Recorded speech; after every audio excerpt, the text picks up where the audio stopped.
RSS பேரணிக்கு தமிழக காவல்துறை அனுமதி மறுத்திருக்கிறது. 58 இடங்களில் வரும் 6ஆம் தேதி பேரணி மற்றும் பொதுக்கூட்டம் நடத்த அனுமதி கேட்கப்பட்டிருந்த நிலையில் தமிழக காவல்துறை அனுமதியை மறுத்திருக்கிறது. தொடர்பான விரிவான விவரங்களை செய்தியாளர் சாலமன் வழங்க கேட்போம். சாலமன், வணக்கம். என்ன காரணம்? விவரங்களை பதிவு பண்ணலாம்.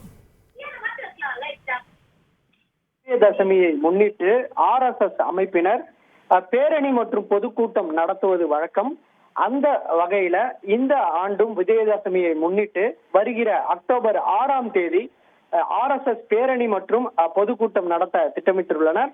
குறிப்பாக 58 இடங்கள்ல பேரணி மற்றும் பொதுக்கூட்டம் நடத்த RSS சார்பில் திட்டமிட்டிருந்த நிலையில இது தொடர்பாக காவல்துறையிடம் அனுமதி வழங்க கோரி ஒரு கடிதம் ஒன்றை முன்னதாக கொடுத்தனர். ஆனால் காலதாமதம் ஆகி வந்த நிலையில RSS அமைப்பினர் சார்பில் இது தொடர்பாக சென்னை உயர்நீதிமன்றத்துல ஒரு வழக்கை ஒன்று தொடர்ந்ததாக கூறப்படுகிறது. அந்த வழக்கின் அடிப்படையில நீதிபதி விசாரணை செய்த இந்த வழக்கை விசாரணை செய்த நீதிபதி ஏன் காலதாமதம், உடனடியாக 27ஆம் தேதிக்குள் பதிலளிக்குமாறு அது உத்தரவு ஒன்று பிறப்பிக்கப்பட்டது.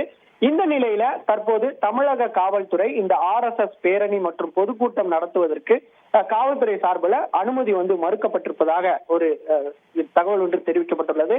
குறிப்பாக இந்த அனுமதி மறுக்கப்பட்டதற்கான காரணம் குறித்து கேட்கும் பொழுது இந்த வகுக்கப்பட்ட, அதாவது நீதிமன்றம் வகுக்கப்பட்ட விதிமுறைகளை இவர்கள் ஒத்துவராத காரணத்தினால இந்த அனுமதியானது மறுக்கப்பட்டிருப்பதாக காவல்துறை தரப்புல ஒரு தகவல் தெரிவிக்கப்பட்டுள்ளது.